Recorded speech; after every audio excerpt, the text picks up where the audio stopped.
अष्ट सखान में एक सखा हैं श्री कृष्णदास जी। क्या नाम है? आप लोगों ने यदि हमारी पहले कथा सुनी होगी तो कृष्णदास जी का एक पद हम बहुत गाते हैं, मेरो मन गिरधर छवि पे अटक्यो। ये श्री कृष्णदास जी का पद है। तो कृष्णदास जी गोवर्धन मंदिर के अधिकारी, गिरिराज जी श्रीनाथ जी के अधिकारी। तब श्रीनाथ जी गोवर्धन में विराजते थे, फिर बाद में यहां आ गए उदयपुर के पास। तो कृष्णदास जी को नियम हतो, वो नित्य जल की सेवा मंदिर की करते और स्वयं जाते, कुआं से जल लेकर के आते और लाकर के मंदिर सेवा में पधराते। एक दिन श्रीनाथ जी ने प्रत्यक्ष प्रकट है करके, श्रीनाथ जी तो प्रकट ही थे, बात करते थे अष्ट सखाओं से। ठाकुर जी ने कही, बोले कि हे कृष्णदास, अब तुम वृद्ध रह गए हो, आप अब सेवा करनी धीरे धीरे कम कर दो। इतनी भोर में जाओ, जल लेकर के आओ, हमको बड़ा श्रम हो गया आपको देख करके। कृष्णदास जी बोले, हमारी करनी को कितने सारे लोग देख करके पालन करते हैं, यदि हम ही हाथ पे हाथ धर के बैठ जाएंगे तो बाकी के लोगों को क्या प्रेरणा मिलेगी। इसलिए जय जय, हमको सेवा करने दो, आप हमको रोको मत। ठाकुर जी बोले, जैसी तुम्हारी राजी। और एक दिन कैसा हुआ कि श्री कृष्णदास जी जल भरने के लिए कुआं पे गए और जैसे ही जल भर करके बाहर निकाल रहे, आप श्री का पैर फिसल गया और कुआं में गिर गए। और कुआं में गिर करके श्री कृष्णदास जी के भगवत धाम गमन हो गया, भगवत धाम गमन हो गया। आश्चर्य की बात ये तो थी, दुखद घटना थी कि भैया एक परम वैष्णव भक्त भगवत धाम को प्रस्थान कर गए, पर चर्चा का विषय ब्रजमंडल में यह बना हुआ था कि एक परम वैष्णव की, एक परम भागवत की, एक ऐसे दिव्य महापुरुष की इस प्रकार से मृत्यु होना लोगों का भक्ति से विश्वास उठाने जैसा लग रहा था।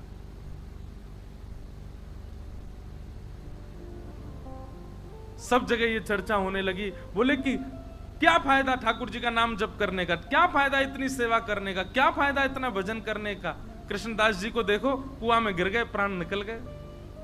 अरे कम से कम प्राण जाते तो कम से कम ऐसे तो कि सही तरीका से जाते, इस प्रकार ये तो अकाल मृत्यु जैसी है। अब तरह तरह की बात ब्रजमंडल में घूमने लगी। ऊपर से किसी ने एक बात और जोड़ दी। बोले क्या? बोले वो तो भूत और बन गए। किसी ने ये बात कह दी कि वो भूत बन गए। अब जब बात फैलती है ना, तो मानव का ऐसा स्वभाव है, साइकोलॉजी है ऐसी कि वो उस चीज को घर कर लेता है। अच्छा, एक तो अकाल मृत्यु, भूत और बन गए। अब कोई बेचारो पनघटते जल भर के ला रहा है, तो जबरदस्ती टीक दोपहरी खाली, कोई भी नहीं रास्ता में। अब जोर की हवा उछल जाए तो ओहो कृष्णदास जी पीछे पड़ गए मेरे, हवा चली बहुत जोर की। बाकी के सब विश्वास भी कर लें, बोले हाँ सही कह रहे हो, भूत तो बन ही गए वो। कृष्णदास जी के लिए कहा जाता है कि उनकी अधोगति, उनकी अकाल मृत्यु, और ये तक कह दिया कि वो एक प्रेत बन गए। स्वामी श्री हरदास जी महाराज कहते हैं, ध्यानपूर्वक सुनिएगा। बोले माथे पे उर्धपुंड विराजमान हो गया, ब्रजमंडल में जन्म हो गया, संपूर्ण जीवन में एक बार भी ब्रजरज को बड़ी निष्ठा से जिसने अपने माथे पर अंकित कर लिया, गुरु कृपा से गुरु दीक्षा ग्रहण कर ली और अपना संपूर्ण जीवन में एक बार भी ठाकुर जी का भजन गा लिया, वृंदावन रस को गा लिया, स्वामी जी कहते हैं उसकी अधोगति जीवन में नहीं हो सकती। कृष्णदास जी ने तो पूरे जीवन ठाकुर जी की सेवा में निकाल दिया, कैसे कह सकते हैं कि उनकी अधोगति हुई है?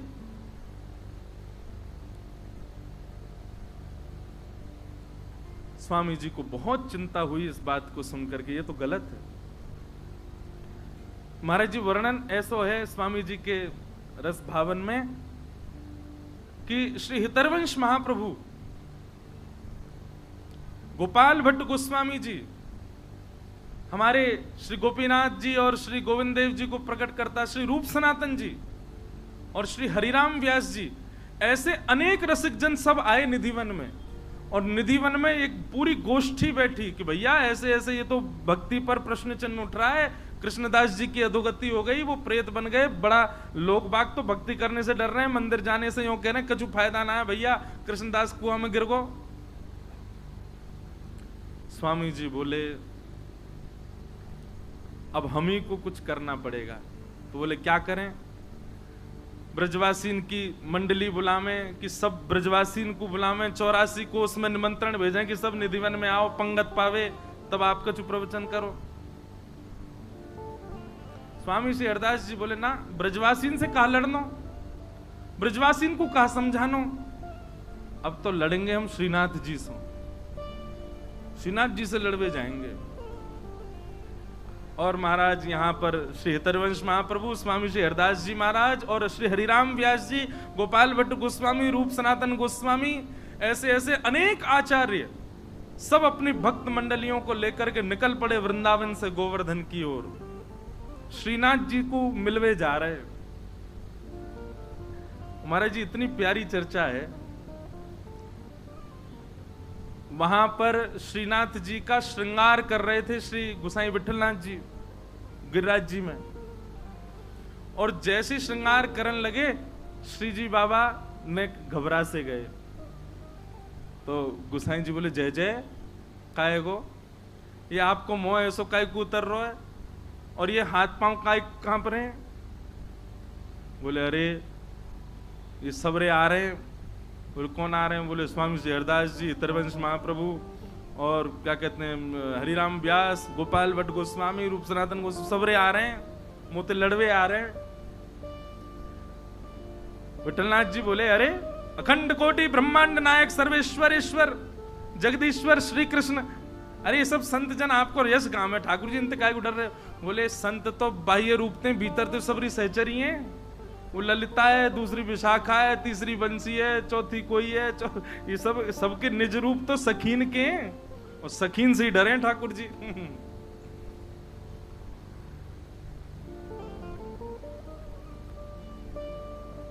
स्वामी श्री हरदास जी महाराज और सब रसिक जन जा रहे हैं, पूरा वृंदावन और जो जो गांव बीच में पड़े सब जगह महाराज स्वागत सत्कार होवे, सब लोग आकर के प्रणाम करें। अब फोन तो थे नहीं, फोटोज तो थे नहीं कि भाई सबन को बस नाम सुने सबने स्वामी श्री हरदास जी, नाम सुने सबन ने गोपाल भट्ट गोस्वामी, नाम सुने हरिराम व्यास। अब जो जो गांव ते निकले तो गांव बारे बेचारे हाथ जोड़ खड़े, अब ये ना पता है कौन सो कौन। तो हरिराम वाणी में लिखो महाराज जी, चर्चा में हरिराम व्यास जी आगे आगे जा रहे हैं और आगे आगे जाके बता रहे हैं, सुनो पतरे से होंगे, ऐसो यहाँ नाक ते तिलक लगा रखो, वो स्वामी श्री हरदास जी हैं, श्री बिहारी जी को जिनने प्रकट कियो, और उनके संग आ रहे होंगे, उनको ऐसा तिलक होगा, वो श्री हितरवंश महाप्रभु हैं, और श्री गौड़िया वैष्णव संप्रदाय तिलक गोपाल भट्ट गोस्वामी हैं, वो रूप सनातन गोस्वामी हैं, उनने वो ठाकुर जी प्रकट किए, उनने वो ठाकुर जी प्रकट, श्री हरिराम व्यास जी सबन को परिचय दें। तो जब सब रसिक जन आवे तो सब ब्रजवासी भोले बारे सबन को प्रणाम करें। और फिर एक के बोले कि हमने तो सुनी एक हरिराम व्यास भी आए हो, वो कहाँ है? हरिराम व्यास जी तो परिचय देते, तो फिर स्वामी जी परिचय देते, आपके बगल में जो खड़े हैं जुगल किशोर को जिनने प्रकट किया हरिराम व्यास है। कैसी मधुर चर्चा है, आहा, गामन में जामे वहीं बैठ जाएं, फिर वहां के सब लोगन की शंका को समाधान ब्रजवासी आकर के अपने निवेदन करें, भाव स्वामी जी सबके भाव बतावें, कभी हितरवंश महाप्रभु कोई की शंका को समाधान करें। ऐसे सब भ्रमण करते करते गोवर्धन जा रहे हैं।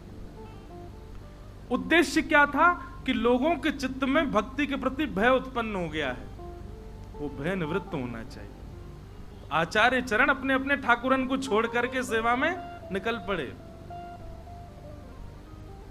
राधा कुंड पहुंचे, और जैसे ही राधा कुंड पहुंचे, श्रीनाथ जी को श्रृंगार चल रहा है, विठलनाथ जी श्रृंगार कर रहे हैं,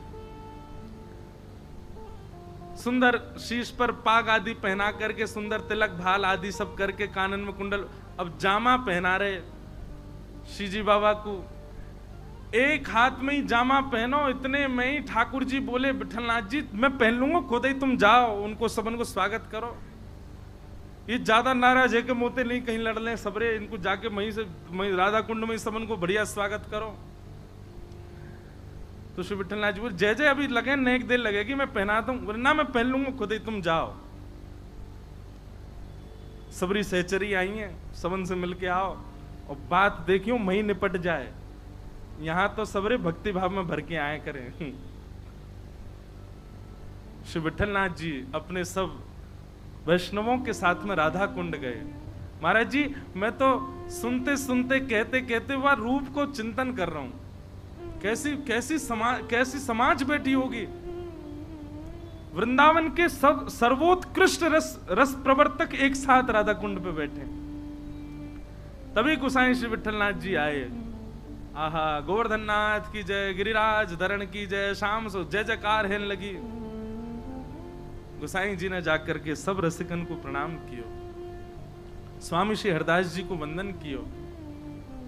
स्वामी जी बोले आओ गोसाई जी, आधी जामा पहना के आयो लाल जी को,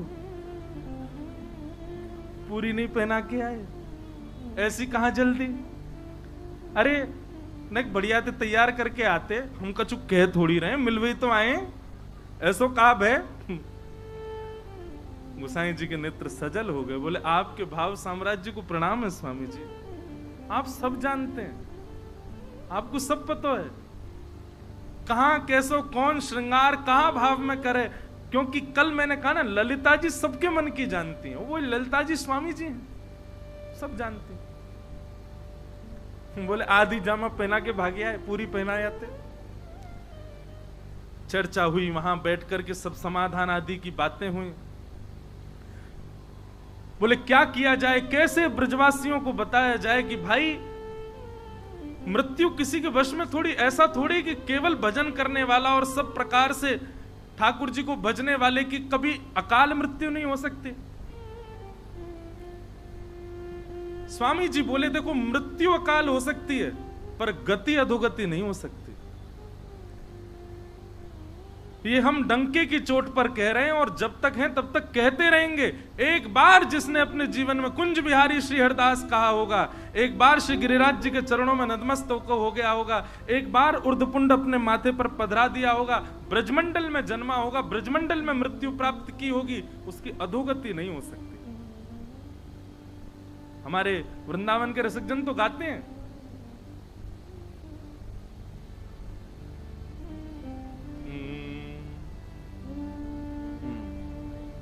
भाग्य बड़ो वृंदावन पायो, भाग्य बड़ो वृंदावन पायो। कारज को सुर नर मुनि वंचित, जारज को सुर नर मुनि वंचित, जारज को सुर नर मुनि वंचित।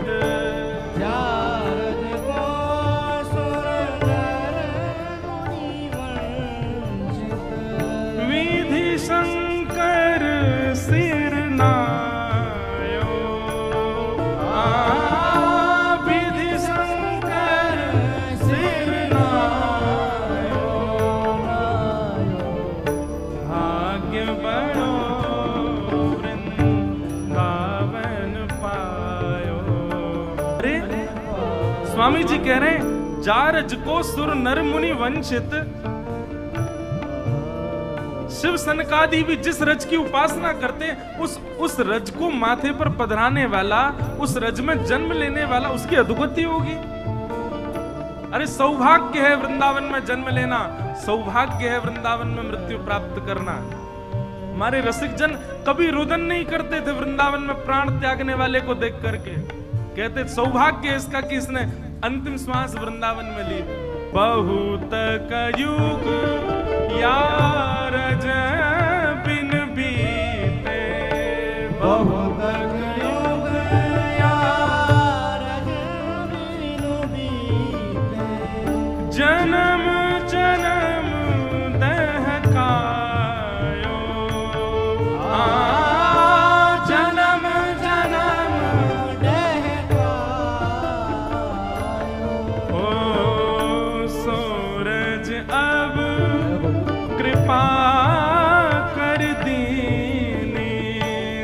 सूरज अब कृपा कर दीनी, अभय निशान बजायो,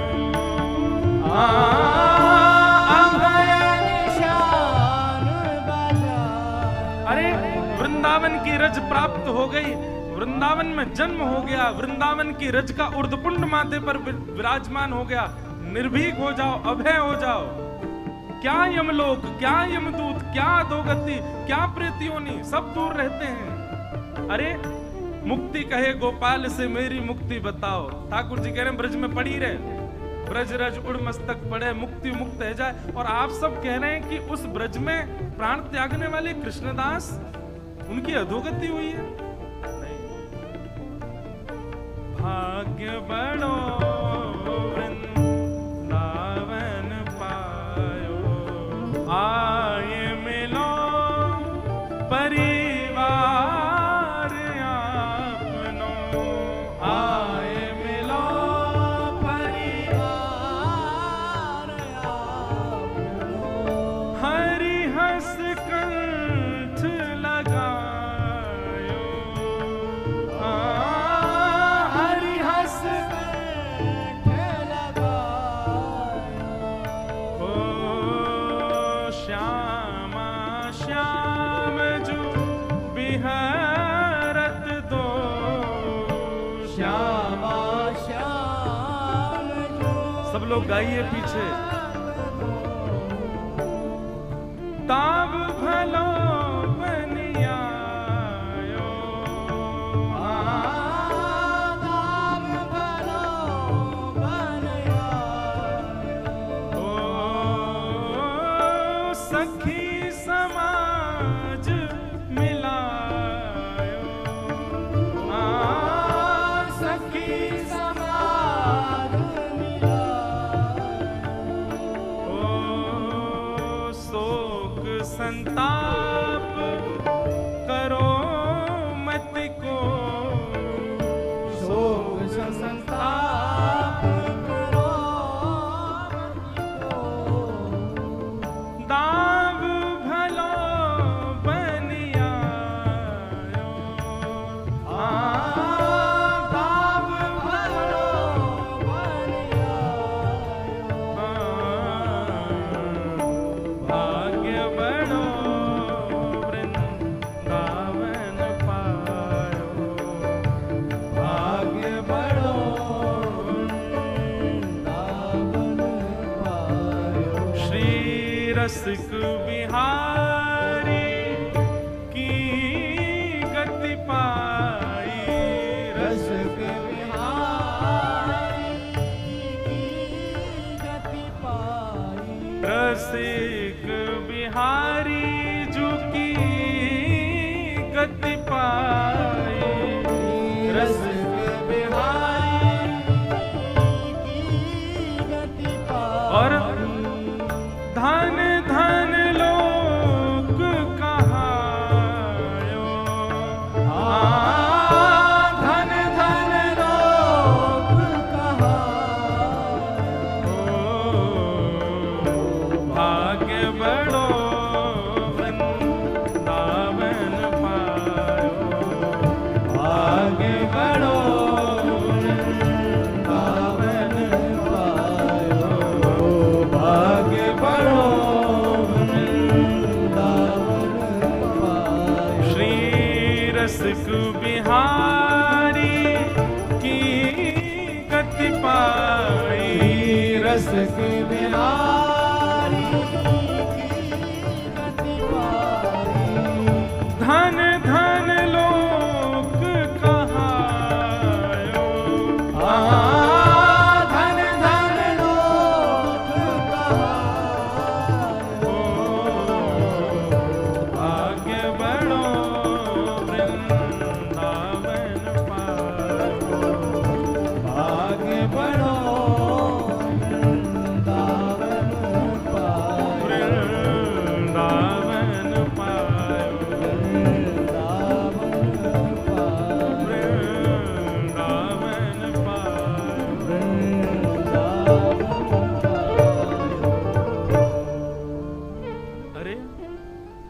हुआ ब्रज में प्राण त्याग वाले की अधोगति ऐसा क्या? कभी नहीं।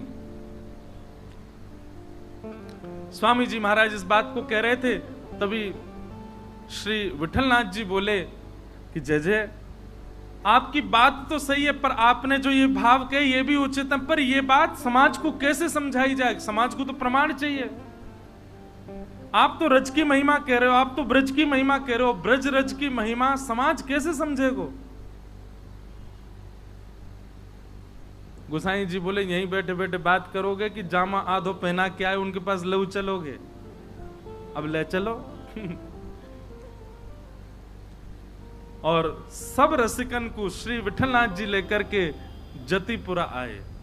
और महाराज जी ऐसा सुंदर वर्णन है कि जैसे ही जतिपुरा पहुंचे स्वामी श्री हरदास जी महाराज ऊपर एक तरफ बैठ करके श्रीमद वल्लभाचार्य जी महाराज चिंतन कर रहे थे, ध्यान कर रहे थे।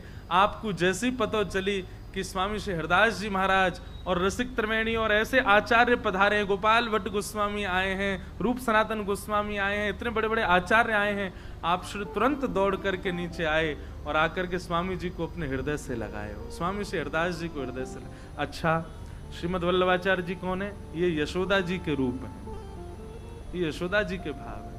यशोदा जी ललिता जी को हृदय से लगा रही हैं। जब भी लाल जी कुंज में जामे तो श्रीदामा और ललिता दोनों को समझामे यशोदा जी, लाला को ध्यान रखियो कहीं भाज नहीं जाए तित को। आज श्री ललिता जी आई हैं हरिदास जी के रूप में और श्रीमद वल्लभाचार्य जी ने हृदय से लगाया ऐसे। अच्छा, सबके नेत्र सजल है रहे हैं या दृश्य को देख के, सबको अपने हृदय से लगा रहे हैं श्री वल्लभाचार्य जी महाराज और सबको बोले आओ अपने प्राणेश के दर्शन आपको करावें, अपने प्राण प्रियतम के आपको दर्शन करावें, चलो। और सब रसिकन को लेकर के श्रीनाथ जी के मंदिर में पहुंचे महाराज। अब देखो अनेक भाव है। श्री जी बाबा के नेत्र नीचे क्यों हैं? मूल भाव तो महाराज जी कि श्री जी को दर्शन कर रहे हैं, गिरिराज पर्वत धारण किया, श्री जी सामने खड़ी हैं तो श्री जी को दर्शन कर रहे हैं। अब या को कोई अन्यथा सांप्रदायिक बात मत ले लियो, पर ऐसा वर्णन करें कि ठाकुर जी बार बार नजर उठा के देख रहे हैं, आ रही हैं सबरी, आ रही हैं सबरी, आगे लड़ंगी मोते कि तुमने अपने भक्त की ऐसी गति करवा दी और ऐसा हल्ला मचवा दियो पूरे पे। तो जैसे ही स्वामी जी सामने आए ठाकुर जी ने अपने नेत्र नीचे कर लिए। ऐसा भाव बतावे कि श्री स्वामी जी को देख करके नेत्र नीचे कर लिए और स्वामी जी नीचे से देख रहे हैं ठाकुर जी को, ऐसे देख रहे हैं। नीचे कहां देख रहे हो? ऊपर देखो। बड़ी मधुर बात। आहा, सबने दर्शन किए। त्रिभंग लली हमारे श्री गोवर्धन नाथ जी, हमारे गिरधर लाल जी, ऐसी छटा को दर्शन करके सब बलैया ले रहे हैं। अरे महाराज सब भूल गए कि हम का चर्चा के लिए बैठे। निकुंज नायक श्री गोवर्धन नाथ जी के दर्शन करके सब रसिक जन मोहित है गए और बार बार कह रहे हैं, अरे विठलनाथ जी, हे श्री वल्लभाचार्य जी, आपके भाग्य की कही ना जाए। कैसे ठाकुर जी प्रकट किए, कैसे लाल जी आपके यहाँ विराज रहे हैं, कैसा सुंदर रूप है, कैसे सुंदर हाथ है, कैसे सुंदर मुख है, कैसी सुंदर ग्रीवा, सब रूप को वर्णन। वहीं बैठे बैठे पद गा दिए सब रसिकन ने श्री गोवर्धन नाथ जी के रूप पर। अब जिस चर्चा के लिए सब एकत्रित हुए थे वो चर्चा फिर प्रकट हुई। बोले क्या करें, पूरे ब्रजवासियों में डर बैठ गया और ये तो बहुत गलत बात है कि ऐसे भजनानंदी के बारे में ऐसी अनर्गल बातें कही जा रही, भूत बन गए। बताओ, भजनानंदी कोई भूत बन सकता है? जिसने अपने जीवन भर तिलक लगाया हो, जिसने जीवन भर कंठी पहनी हो, जीवन भर नाम जप किया, जीवन भर सेवा, वो भूत कैसे बन सकता है? सब लोग ढूंढने लगे स्वामी जी कहां हैं, तो देखा स्वामी जी बिल्कुल श्री जी बाबा के सामने बैठे हैं और अपलक नेत्रों से निहार रहे हैं। पितरवंश महाप्रभु गए, बोले स्वामी जी चर्चा है रही है, आज्ञा करो। स्वामी जी ठाकुर जी को देखते देखते अपलक नेत्रन से ही बोले, 4 घड़ी के भीतर भीतर उत्तर आ जाएगा कृष्णदास कहां है। 4 घड़ी प्रतीक्षा करो, 1 घड़ी में 24 मिनट होते हैं। और ऐसा कहकर के स्वामी जी तो अपनी लीला में चले गए। ललिता जी हैं, अब निकुंज नायक दिख गए तो कहां रुके, वो तो चली गई लीला में। बस यूं कहे 4 घड़ी प्रतीक्षा करो। इतने में ही एक कान्हा नाम का ग्वारिया दौड़ा दौड़ा आया। अरे अचंबो है गो, आश्चर्य है गो, अरे अरे भैया आज मैंने कछु देख लियो, कछु देख लियो। दौड़ो दौड़ो विठलनाथ जी के पास, वल्लभाचार्य जी के पास आयो। सब रसिक जन बैठे, सबने पूछी भैया कहा देखे आयो? हांफन लगो, बैठ गयो, बैठ करके बोलो अरे मैं श्रीनाथ जी की गैया चरावे जाऊं। विठलनाथ जी ने सबको परिचय दियो, बोले हमारो ग्वारिया है, ठाकुर जी की गैया चरावे जावे। कहा देख लियो भैया? बोले जय जय, मैं गैया चरावे गयो और गिरिराज जी तो नेक दूर ही गयो और वहां मैंने कहा देखो। बोले कहा देखो? बोले दूर दूर कृष्णदास जी डोल रहे। सबके चित्त में भय आ गया। बोले कहीं ये सत्य तो नहीं है कि वो भूते ही बन गए? बोले अच्छा कृष्णदास जी देखे? बोले हाँ मैंने कृष्णदास जी देखे। अब मैं तो उनको देख के भाजन लगो, वो तो पता ही भूत बन गए। पर वो मेरे सामने आके खड़े हो गए और सामने आकर के बोले कहां भाग रहे हो? बोले अरे आप तो भूत बन गए हो, आप तो डर गए। अरे कोई भूत भूत ना बनो भैया, ये सब बात ऐसी बना दी है। बोले आपकी मृत्यु तो है गई? बोले हाँ मैं ठाकुर जी की सेवा में हूं। और बोले उन्होंने मुझको प्रत्यक्ष बतायो कि भैया ठाकुर जी ने मोकू अपनी गौचारण लीला में प्रवेश करा लियो है। कृष्ण और बलराम यहीं आगे ही एक कुंड पे बैठे हैं, उनकी गैया खो गई है, वाकू दूर तो मैं जा रहा हूं, कृष्णदास जी गैया ढूंढ रहे हैं। बोले मेरी कोई अधोगति ना भैया, भैया मैं तो कृष्ण बलराम के संग गैया चरा रहा हूं। सब लोग बोले प्रमाण क्या? बोले प्रमाण ये कि कृष्णदास जी वयोवृद्ध थे जब पधारे थे, पर मैंने आज उनको दर्शन किया, वो तो बिल्कुल जुवान दिख रहे और ग्वारियान जैसे डोल रहे। मैंने उनसे कही कि भैया मैं सबन को जाकर के बताऊंगा, मेरी बात पे कौन भरोसा करेगा? तो कृष्णदास जी ने मुझको एक बात बताई है। विठलनाथ जी बोले कहा बताई? बोले उनने कही है कि विठलनाथ जी से जाके कहियो मेरो आसन जहां रखो है वह आसन को उठा के नीचे खुदाई करेंगे तो 1 लाख स्वर्ण की मुद्रा मिलेंगी। अब ये बात मैं ही तो को बता सकूं और कोई ना बता सके, तो ये प्रमाण है कि मेरी अधोगति ना भई है, मेरी सदगति भई है। मैं तो श्री ठाकुर जी की निकुंज में प्रवेश कर गया हूं, ठाकुर जी के संग गौचारण कर रहा हूं। अरे भैया ठाकुर जी गौचारण कहीं और थोड़ी करें या प्रत्यक्ष वृंदावन में करें, तो या को मतलब ये थोड़ी है कि मैं कहीं और चलो जाऊंगा या प्रत्यक्ष वृंदावन में ही रहूंगा। कृष्णदास जी ने कान्हा को बताई। सब लोगों ने जब बात सुनी बोले अच्छा अच्छा कृष्णदास जी का आसन कहाँ है? बोले चलो। सब रसिक त्रिवेणी और सब महापुरुष विठलनाथ जी के साथ में उनके आसन पर गए और आसन उठा के वहां खुदाई करवाई तो भीतर 1 लाख सोने की मोहर मिली। और उससे ये बात प्रमाणित हो गई कि श्री कृष्णदास जी कोई भूत प्रेत नहीं बने भैया, ठाकुर जी के यश गावे वारे ठाकुर जी के निकुंज में ही प्रवेश करें, ठाकुर जी के नाम से अपने माथे पर छाप रखवे वारे इनकी अधोगति होगी कभी? नित्य उर्दपुंड लगावे वारे, नित्य तिलक लगावे वारे, नित्य ठाकुर जी की छाप से घूमवे वारे, अपने हाथन में करमाला लेकर के मुख से हरिनाम संकीर्तन करवे वारे, ब्रज में निवास करवे वारे, इनकी अधोगति ना होवे। तभी कान्हा ग्वारिया ने बताई, बोले कि कृष्णदास जी ने एक आज्ञा और दी कि विठलनाथ जी से कहियो या से हमारे लाडले लाल के श्रृंगार बनवा देंगे। ये 1 लाख जो सोने की मोहर है, या से लाडले लाल को श्रृंगार बने और थोड़ी बहुत जो राशि बच जाए वहां से सब ब्रजवासी इनकी सुंदर पंगति करवा दें, भोजन भंडारों करवा में। आहा, सब ब्रजवासी इकट्ठे हुए और सबके सामने रसिक जनन ने प्रत्यक्ष सोने की मोहर दिखा करके सबको ये बता दी भैया कि कृष्णदास की अधोगति नहीं हुई है, सदगति भई है, वो निकुंज में है, ठाकुर जी की गैया चरा रहे हैं।